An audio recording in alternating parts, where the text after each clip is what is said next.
नमस्कार, मैं हूं अंकुर और आप देख रहे हैं सत्य हिंदी का न्यूज बुलेटिन। एक नजर अब तक की सुर्खियों पर। ईरान के हमले के बाद अब पाकिस्तान ने 48 घंटे के अंदर पलटवार किया है। पाकिस्तान ने ईरान के सिस्तान बलूचिस्तान प्रांत में आतंकवादियों को निशाना बनाते हुए हमला करने का दावा किया है। पाकिस्तानी विदेश मंत्रालय ने बयान जारी कर कहा, जिन पर हमला किया गया है वो पाकिस्तान में खून खराबा करने वाले आतंकवादी थे, जिन्होंने ईरान के उन इलाकों में पनाह ली थी जहां किसी का नियंत्रण नहीं है। समाचार एजेंसी रॉयटर्स ने वरिष्ठ इंटेलिजेंस अधिकारियों के हवाले से बताया है कि पाकिस्तान ने ईरान के अंदर बलूच चरमपंथियों को निशाना बनाया है। पाकिस्तान की ओर से जारी बयान में कहा गया है, इन हमलों में कई आतंकवादी मारे गए। रॉयटर्स के मुताबिक ईरानी मीडिया का कहना है कि पाकिस्तान के साथ लगते ईरान के सिस्तान बलूचिस्तान प्रांत के एक गाँव में कई मिसाइलें गिरी।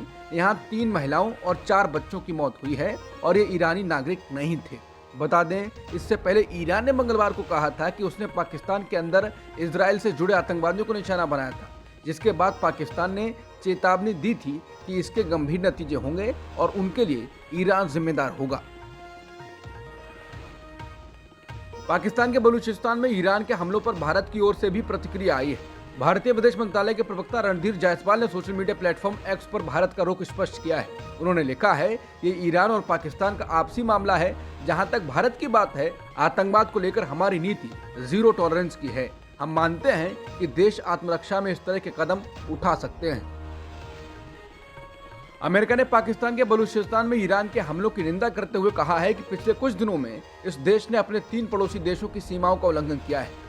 अमेरिकी विदेश मंत्रालय के प्रवक्ता मैथ्यू मिलर ने बुधवार को कहा कि पाकिस्तान, सीरिया और इराक में ईरान के हमले चिंताजनक हैं। मैथ्यू मिलर से एक प्रेस कॉन्फ्रेंस में पूछा गया कि ईरान ने इन हमलों को आत्मरक्षा में की गई कार्रवाई बताया है। इस पर उन्होंने कहा, हम इन हमलों की निंदा करते हैं। हमने देखा कि ईरान ने पिछले कुछ दिनों में अपने 3 पड़ोसी देशों की सीमाओं का उल्लंघन किया है। एक ओर तो ईरान इस क्षेत्र में आतंकवाद और अस्थिरता की फंडिंग करने वाला मुख्य देश है, वहीं दूसरी ओर वो कहता है कि उसे आतंकवाद से निपटने के लिए यह कदम उठाने पड़े। पाकिस्तान की ओर से जवाबी कार्रवाई करने का अधिकार होने की बात कहे जाने पर मैथ्यू ने कहा, मुझे उम्मीद है कि इस मामले को शांतिपूर्ण ढंग से सुलझाया जा सकता है। बता दें, मंगलवार को ईरान ने पाकिस्तान के बलूचिस्तान में जैश अल अदल के नाम के संगठन को निशाना बनाते हुए हमला करने का दावा किया था।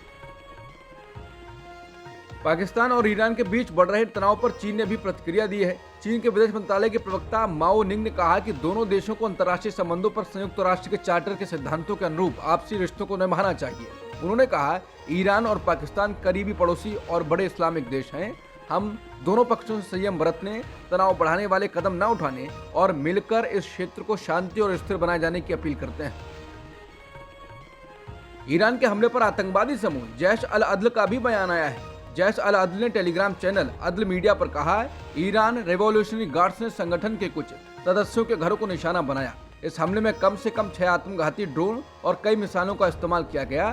इसमें 2 सदस्यों के घर नष्ट हो गए और उनके परिवार के सदस्यों की मौत हुई और वो घायल भी हुए। समूह ने कहा है कि इस मामले में 2 बच्चों की मौत हुई और 2 महिलाएं और एक किशोरी गंभीर रूप से घायल हैं। ईरान ने यह हमला तब किया है जब पाकिस्तान के केयरटेकर प्रधानमंत्री अनवर उल हक काकल की मुलाकात दावोस में ईरानी विदेश मंत्री से हुई है। अमेरिका ने यमन में हूती विद्रोहियों के ठिकानों पर फिर से हमले करने का दावा किया है। उसका कहना है कि ये हमले करना जरूरी था, वरना हूती विद्रोही मिसाइलें दागने की तैयारी में थे। अमेरिकी सेना ने कहा कि बुधवार को उसने हूती विद्रोहियों की उन 14 लोड की जा चुकी मिसाइलों को निशाना बनाया जो लॉन्च किए जाने को तैयार थी। कांग्रेस की भारत जोड़ो न्याय यात्रा गुरुवार को नागालैंड से असम पहुंच गई। शिवसागर जिले से शुरू होकर यह यात्रा असम के 17 जिलों से गुजरेगी और 833 किलोमीटर का सफर तय करेगी। कांग्रेस नेता राहुल गांधी के नेतृत्व में निकाली जा रही यात्रा 15 राज्यों के 110 जिलों से होकर गुजरेगी। यात्रा नागालैंड से शिवसागर जिले के हलुवाटी होते हुए असम पहुंची।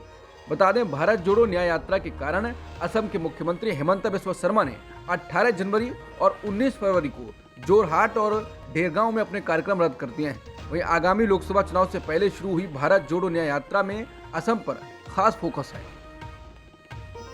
नागालैंड में राहुल गांधी ने वहां की समस्याओं को उठाया, जिससे वहां के स्थानीय रिलेट कर पाए। एनएलए ने कहा कि उन्होंने जो कहा उससे हम बहुत खुश हैं। उन्होंने हमारी समस्याओं और आकांक्षाओं के बारे में बात की। उन्होंने बेरोजगारी पर बात की। उन्होंने कहा कि मैंने एक थोक दुकान खोली क्योंकि नौकरी की कोई अवसर नहीं थे। उन्होंने खराब सड़क की स्थिति के बारे में बात की। वहीं आमीन ने अनिला की बात को दोहराते हुए कहा, उन्होंने नागालैंड के वास्तविक मुद्दे जैसे खराब सड़कों और बेरोजगारी और नागालैंड के लोगों के लिए सभी महत्वपूर्ण मुद्दों के बारे में बात की। वो सड़कों के बारे में बोल सकते थे क्योंकि उन्होंने कोहिमा से सड़क मार्ग से यात्रा की थी। नागालैंड में सड़क भी उतना ही बड़ा मुद्दा है जितना कि कोई और चीज। बता दें, इसके अलावा राहुल गांधी ने बीजेपी और आरएसएस पर कल्चर पर हमला करने का भी आरोप लगाया। दिल्ली के मुख्यमंत्री अरविंद केजरीवाल के शराब नीति घोटाले मामले में ईडी की ओर से चौथे समन मिलने के बाद भी आज पेश होने की संभावना नहीं है। वो आज 3 दिवसीय गोवा दौरे के लिए रवाना होने वाले हैं। पिछले सप्ताह ही ईडी ने सीएम केजरीवाल को नोटिस जारी कर 18 जनवरी को पेश होने को कहा था। दिल्ली सरकार और आम आदमी पार्टी के सूत्रों का कहना है कि अरविंद केजरीवाल लोकसभा चुनाव को लेकर पार्टी की तैयारियों को जायजा लेने के लिए गोवा रवाना होंगे। अब देखना है कि ईडी केजरीवाल के इस रुख पर अपना कदम क्या उठाती है। क्या वो अदालत से केजरीवाल की गिरफ्तारी की मांग करेगी?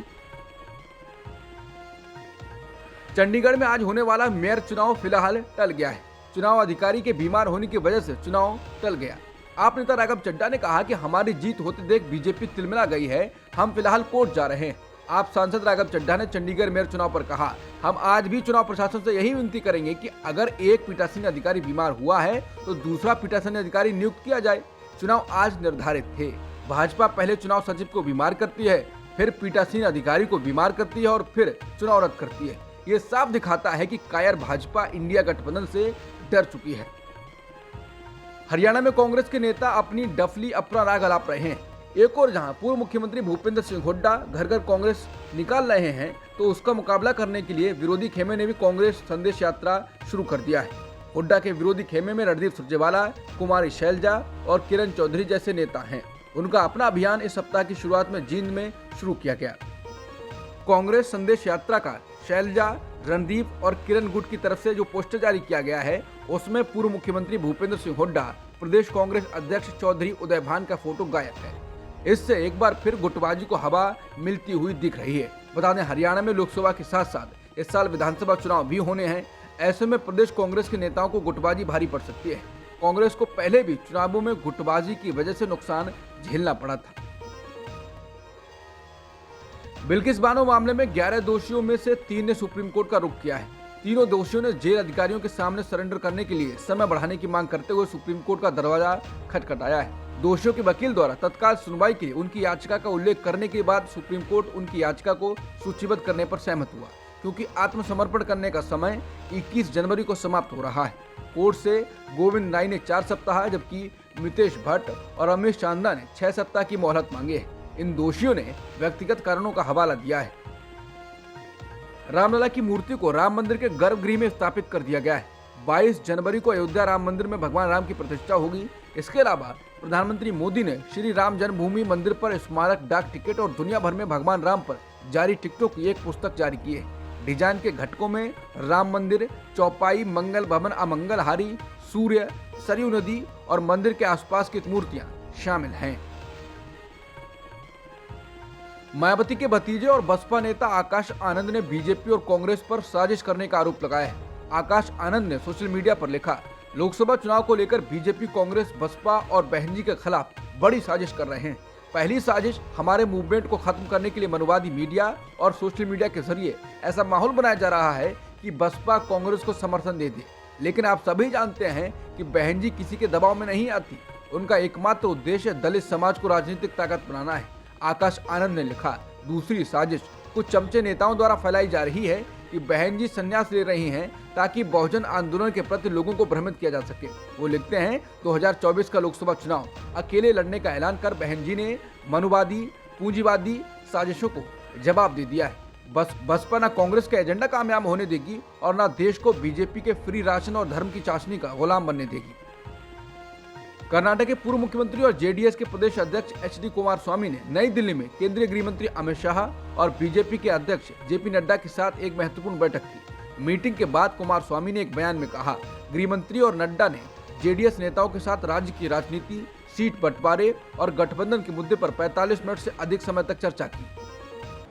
अब तक की सुर्खियों में इतना ही। बाकी खबरों के लिए बने रहिए सत्यहिंदी.com के साथ।